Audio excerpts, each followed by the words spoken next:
அன்பார்ந்த ஞானவழி YouTube channel நேயர்கள் அனைவருக்கும் வணக்கம். இந்த பதிவில் துலாம் ராசி அன்பர்களுக்கு குரு வக்கர நிவர்த்தி பலன்கள் காணலாம். வாக்கிய கணித பஞ்சாங்கப்படி 2025ஆம் வருடம் பிப்ரவரி மாதம் 16ஆம் தேதி, தமிழ் மாத தேதிப்படி குரோதி வருஷம் தை மாதம் 29ஆம் தேதி குரு வக்கர நிவர்த்தி அடைந்து நேர்கதியில் ரோகிணி நட்சத்திரம் 3ஆம் பாதத்திலிருந்து மிருகசீரிஷ நட்சத்திரம் முன்னோக்கி செல்கிறார். விசுவாவசு வருடம் சித்திரை மாதம் 28ஆம் தேதி ரிஷபராசியிலிருந்து மிதுன ராசிக்கு குரு பெயர்ச்சி ஆகிறார். அடுத்து வரக்கூடிய ஒரு 3 மாதம் துலாம் ராசிக்கு 8வது வீட்டிலே அஷ்டமத்திலே 3 6ஆம் வீட்டின் அதிபதி குரு சுக்கிரன் பரிவர்த்தனை யோகத்தில் குருபகான் வக்கர நிவர்த்தி அடைந்து முன்னோக்கி செல்லும்போது துலாம் ராசி என்பதற்கு எந்த மாதிரியான பலாபலன்கள் நடக்கும் என்பதை இந்த பதிவில் காணலாம். நம்முடைய சேனலை இதுவரை சப்ஸ்கிரைப் செய்த அன்பர்கள் மறக்காமல் சப்ஸ்கிரைப் செய்து கூட இருக்கின்ற ஆல் பட்டன் அழுத்திங்க. நன்றி. தற்போது சூரிய பகவான் அஸ்தமனத்துக்கு பிறகு கிழக்கு நேர் உச்சி வானத்தில் குருபகானை தரிசனம் செய்யலாம். துலாம் ராசிக்கு பார்த்தீங்கன்னா 3 6ஆம் வீட்டின் அதிபதி அவர் 8வது வீட்டிலே சஞ்சாரம் செய்கிறார். கோச்சாரத்திலே குருபகான் 8வது வீட்டிற்கு வரும்போது பல இடையூறுகள், நோய் நொடி தொந்தரவுகள், கடன் காட்சி பிரச்சனை, குடும்பத்தில் சந்தோஷம் நிம்மதி இல்லாமல் புலம்புற மாதிரி இந்த குருபகான் 8ஆம் வீட்டிற்கு வரும்போது கடந்த 4 மாதமாக குரு வக்கரகதியில் பின்னோக்கி செல்லும்போது எதிர்பாராத அளவுக்கு உங்களுக்கு செலவுகள் அதிகமாக பணம் செலவாகிருக்கும். சில பேருக்கு சுப செலவாக இருக்கலாம், நகை எடுத்திருக்கலாம், வீடு கட்டியிருக்கலாம், புதிய வண்டி வாகனங்கள் வாங்கியிருக்கலாம். இந்த மாதிரி சில பேருக்கு சுப செலவும் ஏற்பட்டிருக்கும், சில பேருக்கு விரய செலவும் ஏற்பட்டிருக்கும். அது உங்களுடைய சுய ஜாதகத்தில் குருபகான் அமர்ந்த நிலையை பொறுத்து. குருபகான் வக்கரகதியில் பின்னோக்கி செல்லும்போது துலாம் ராசிக்கு 2 7ஆம் வீட்டின் அதிபதி செவ்வாய் 10வது வீட்டிலே கர்மஸ்தானத்திலே நேச நிலையில் சஞ்சாரம் செய்தார். அப்போ அந்த காலகட்டத்தில் உங்களுடைய சுய ஜாதகத்தில் கடகராசியில் நவ கிரகங்களில் ஏதாவது ஒரு கிரகம் அமர்ந்து அந்த கிரகத்தினுடைய திசை நடந்துகிட்டு இருந்தால் கர்ம காரியங்கள் செய்திருக்கக்கூடிய நிலையும் ஏற்பட்டிருக்கும். துலாம் ராசிக்கு 8வது வீட்டிலே குருபகான் வக்கர நிவர்த்தி அடைந்து நேர்கதியில் முன்னோக்கி செல்லும்போது அடுத்து வரக்கூடிய ஒரு 3 மாத காலம் உயிருக்கு ஆபத்தான கட்டத்தை நீங்கள் தாண்டி விட்டீர்கள். உங்களுடைய உடல்நிலை எந்த அளவு மோசமாக இருந்தாலும் நீங்கள் மருந்து மாத்திரை எடுத்துக்கொண்டீங்கன்னா நோய் நொடியை நிவர்த்தி செய்து விடலாம். குருபகான் வக்கர நிவர்த்தி அடைந்து நேர்கதியில் முன்னோக்கி செல்கிறார். சந்திர பகவானுடைய நட்சத்திரத்தில் பங்குனி மாதம் 22 வரை சஞ்சாரம் செய்கிறார். இப்போ இந்த கால நேரத்தில் கடகராசியில் கிரகம் அமர்ந்து அந்த கிரகத்தினுடைய திசை இப்போ நடந்துச்சுன்னா அவங்க மட்டும் உங்களுடைய ஆரோக்கியத்தில் கவனம் எடுத்துங்க. கடகராசியில் கிரகம் அமர்ந்து திசை நடத்தக்கூடியவர்கள் மட்டும் வேலை தொழில் விஷயங்களில் கொஞ்சம் அதிக உரிமை எடுத்துங்க. கரெக்டான டைமுக்கு வேலைக்கு போங்க, சரியாக உங்கள் தொழிலை கவனித்து கொள்ளுங்கள். மற்றபடி பெரும்பாலும் துலா ராசி என்பதற்கு பேராபத்துகள் நீங்கிவிட்டது. கோச்சாரத்திலே அஷ்டமத்திலே குரு வக்கர நிவர்த்தி அடைந்து முன்னோக்கி செல்கிறார். வீடு கொடுத்தவர் துலாம் ராசிக்கு 6வது வீட்டிலே அமர்ந்திருக்கிறார். இன்னொரு 3 மாத காலம் செலவு தான் அதிகமாக இருக்குது, சுப செலவும் இருக்குது, கல்யாண செலவும் இருக்குது.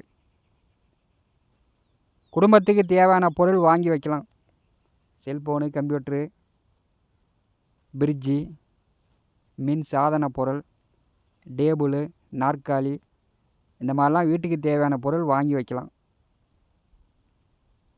கடந்த 4 மாத காலம் ஏற்பட்ட விரயங்கள் எதிர்வரக்கூடிய 3 மாத காலம் குறையும்.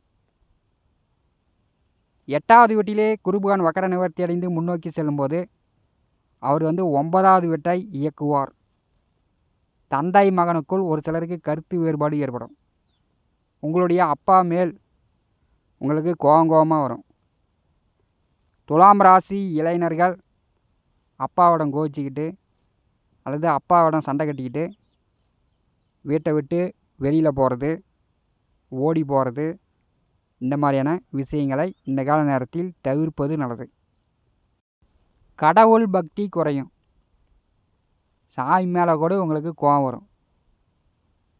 இப்போ கோயிலுக்கே போக மாட்டீங்க. அடுத்த 3 மாதம் எந்த கோயிலுக்கு போகிறதுக்கும் உங்களுக்கு விருப்பம் இருக்காது. கடவுள் பற்று அடுத்த 3 மாத காலம் துளாராசன்களுக்கு குறையும். குருபகான் வக்கர நிவர்த்தி அடைந்து முன்னோக்கி செல்லும்போது ராஜ கோபம் ஏற்படும்.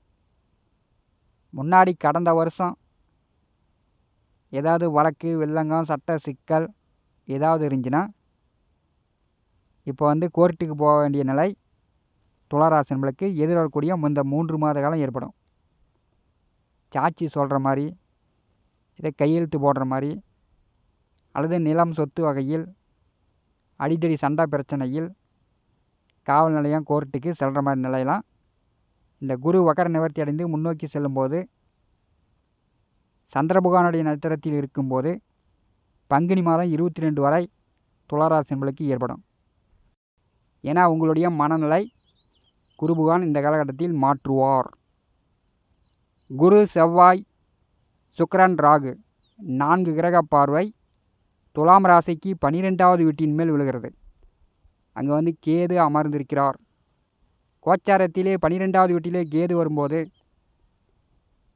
குடும்பத்தில் யாருக்காவது ஒருத்தருக்கு உடல் ஆரோக்கியத்தில் தொந்தரவு, மருத்துவ செலவு, இரவில் படுத்தா நல்லா தூங்க முடியாது, நிம்மதி இல்லாத பொழப்பாக தான் துளாராசி என்பளுக்கு போய்கொண்டிருந்தது. கடந்த 3 வருஷமாகவே துளாராசி என்பளுக்கு மனதளவிலும் உடல் அளவிலும் சந்தோஷ குறைபாடு உண்டு. வீட்டில் இருந்தாலும் நிம்மதி இல்லை, வெளியில் போனாலும் நிம்மதி இல்லை, அப்படிங்கிற நிலை தான் ஓடிக்கிட்டு இருக்குது. தொழில் வேலை சம்பந்தமாக அதிக அலைச்சலை ஏற்படுத்தும். முதலீடு போட்டு அந்த வருமானத்தை நீங்கள் எடுக்குங்காட்டியும் அதிகமாக அலைய வேண்டியிருக்கும். 12வது வீட்டை 4 கிரகங்கள் பாரி செய்யும்போது துளாராசி என்பர்கள் இந்த கால நேரத்தில் தூங்க முடியாது.